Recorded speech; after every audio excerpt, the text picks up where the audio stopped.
hasil dari tiga progresi ringkasan komparatif. Kasus ini membahas bagaimana sebuah perusahaan media sosial perusahaan X menghadapi kekhawatiran privasi dari pengguna mereka terkait dengan pengguna data pribadi dalam analisis data.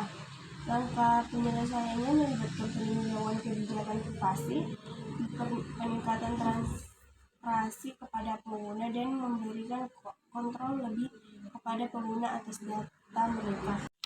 Dan berikut penerapan prinsip etika profesional. Prinsip-prinsip etika yang disarankan seperti transparansi, keadilan, dan tanggung jawab dapat diterapkan dalam kasus ketika sebuah perusahaan dihadapkan pada masalah penggunaan data pribadi yang sensitif, misalnya dengan meningkatkan transparansi tentang bagaimana data digunakan, memberikan kontrol lebih kepada pengguna atas data pribadi mereka, dan memastikan bahwa penanganan data dilakukan dengan memperhatikan kepentingan dan hak privasi individu. Kedua, analisis keputusan etis berbasis riset. Analisis faktor-faktor etis terbagi menjadi 3, yaitu privasi karyawan, kepercayaan, dan transparansi. Yang pertama itu privasi karyawan. Pertimbangan utama adalah bagaimana pengawasan terhadap karyawan dapat melanggar privasi mereka dan menciptakan lingkungan kerja yang tidak aman. Yang kedua itu kepercayaan. Pengawasan yang berlebihan dapat menghancurkan kepercayaan antara manajemen dan karyawan, yang dapat berdampak negatif pada produktivitas dan budaya perusahaan. Kemudian transparansi.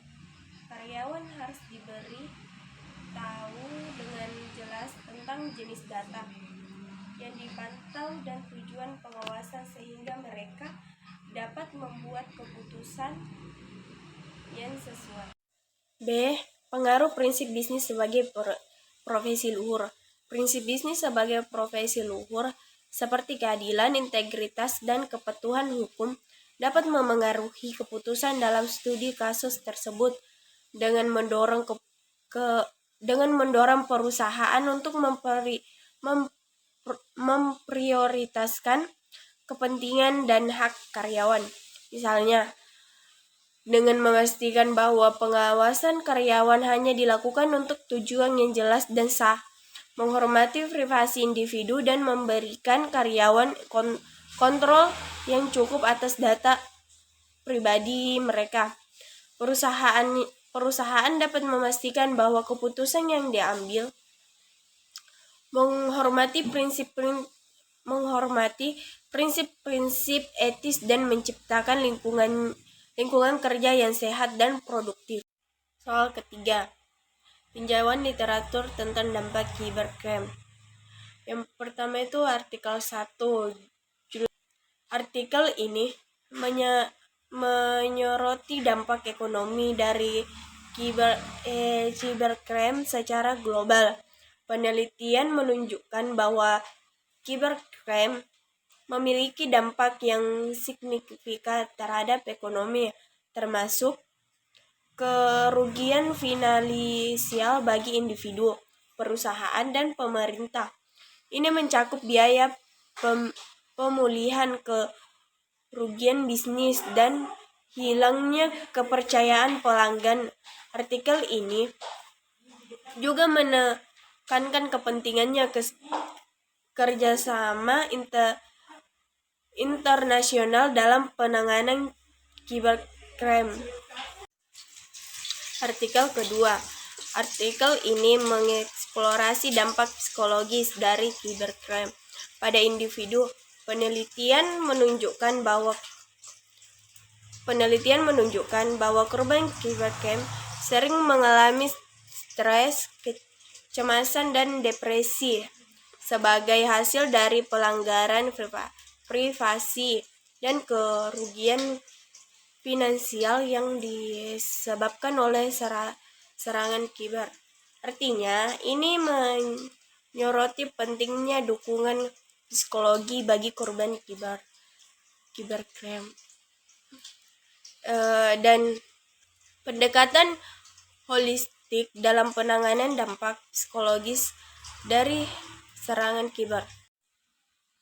Artikel ketiga, studi ini menyoroti peran cybercrime dalam membentuk profesi keamanan kiber.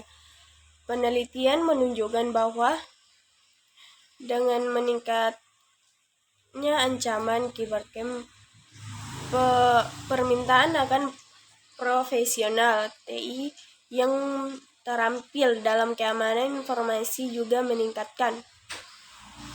Artikel ini menekankan pentingnya pelatihan dan sertifikasi dalam mempersiapkan profesional TI untuk mengatasi ancaman cybercrime yang semakin kompleks.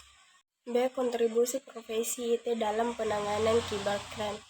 Berdasarkan literatur yang telah dibaca, profesi IT dapat berkontribusi dalam penanganan cybercrime dengan beberapa cara.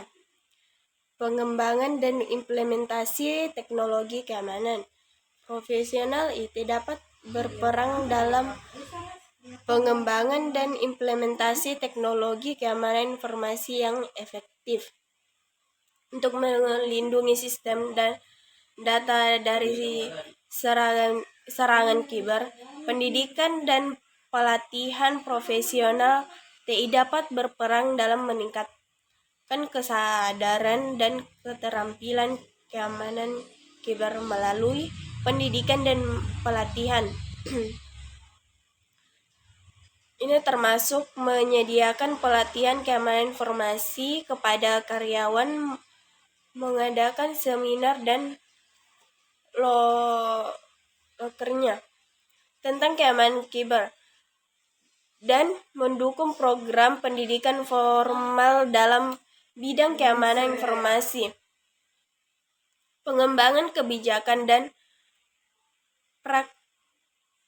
praktik terbaik. Profesional TI dapat membantu organisasi dalam mengembangkan kebijakan dan praktik terbaik untuk melindungi sistem dan data dari serangan kiber. Ini menyangkut perbuatan kebijakan keamanan informasi, penerapan kontrol akses yang tepat, dan penerapan prosedur pemulihan bencana yang efektif. Dengan berbagai kontribusi ini, profesi TI dapat memainkan peran yang penting dalam upaya penanganan cybercrime dan melindungi masyarakat dari ancaman kiber yang semakin meningkat. Soal keempat yaitu sintesis etika dan hukum dalam TI. Artikel hukum. Artikel ini membahas pendekatan hukum terhadap kelemahan etis dalam privasi dan perlindungan data di Amerika Serikat dan Uni Eropa. Fokus utamanya adalah pada peraturan dan regulasi yang ada di kedua wilayah tersebut, yang bertujuan untuk melindungi privasi dan data pribadi individu.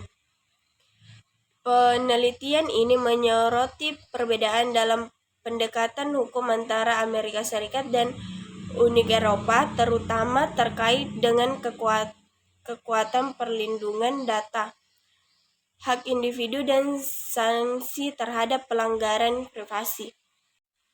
Analisis pendekatan hukum Amerika Serikat. Di Amerika Serikat, pendekatan terhadap privasi dan perlindungan data cenderung lebih terfragmentasi. Perlindungan data diatur oleh sejumlah undang-undang federal seperti HIPAA untuk data medis dan Graham-Leach atau ACT untuk data keuangan, serta undang-undang negara bagian yang beragam. Hukum federal di Amerika Serikat biasanya lebih fokus pada perlindungan data sektor tertentu dan kurang memberikan perlindungan yang komprehensif terhadap privasi secara umum. Di unit Eropa terdapat regulasi yang lebih terpadu dan ketat dalam hal privasi dan perlindungan data, terutama dengan diterapkannya General Data Protection Regulation GDPR.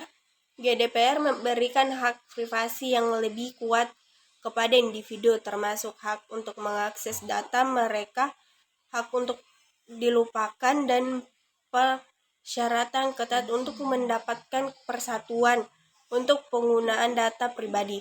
Tanggapan sebagai pemimpin TI. Jika saya sebagai pemimpin TI dihadapkan pada situasi serupa dengan kelemahan etis dalam privasi dan perlindungan data, yang akan mengambil langkah-langkah berikut. Pertama itu kepatuhan regulasi. Saya akan memastikan bahwa perusahaan saya mematuhi semua regulasi yang berlaku terkait dengan perlindungan data, baik itu regulasi federal maupun negara bagian jika beroperasi di Amerika Serikat, atau GDPR jika beroperasi di unit Eropa. Kedua itu menerapkan prinsip-prinsip etika. Saya akan mengambil pendekatan yang bertanggung jawab dan etis terhadap pengelolaan data, termasuk menghormati privasi individu, transparansi dalam penggunaan data, dan memprioritaskan keamanan informasi. Ketiga itu meningkatkan kesadaran. Saya akan memastikan bahwa semua karyawan memiliki pemahaman yang baik tentang pentingnya privasi dan perlindungan data, serta kepatuhan terhadap kebijakan dan prosedur yang telah ditetapkan untuk melindungi data. Berikut, berinvestasi dalam keamanan informasi.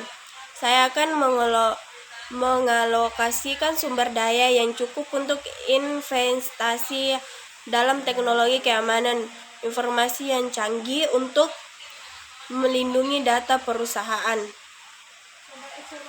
dari ancaman cybercrime dan pelanggaran data. Soal kelima, identifikasi dan penjelasan dua studi kasus. Studi kasus pertama yaitu pengembangan perangkat lunak di perusahaan teknologi X. Studi kasus ini menggambarkan bagaimana perusahaan teknologi X mengadopsi prinsip-prinsip profesi luhur dalam pengembangan perangkat lunak mereka. Mereka mengutamakan integritas, transparansi, dan keadilan dalam setiap tahap pengembangan produk mereka. Misalnya, memastikan bahwa setiap fitur dan fungsi yang ditambahkan ke produk mereka memenuhi standar etika yang tinggi, termasuk mempertimbangkan dampaknya terhadap privasi pengguna. Studi kasus yang kedua itu etika penggunaan kecerdasan buatan di perusahaan layanan keuangan Y. Studi kasus ini mencerminkan bagaimana perusahaan layanan keuangan Y menerapkan konsep profesi luhur dalam penggunaan kecerdasan buatan AI dalam layanan mereka. Mereka memastikan bahwa algoritma dan model AI mereka dibangun dengan integritas dan transparansi yang tinggi, serta tidak diskriminatif atau merugikan bagi konsumen. Perusahaan ini juga secara terbuka berkomunikasi dengan pelanggan mereka tentang berbagai teknologi AI digunakan dalam layanan mereka dan memberikan kontrol kepada konsumen atas data pribadi mereka.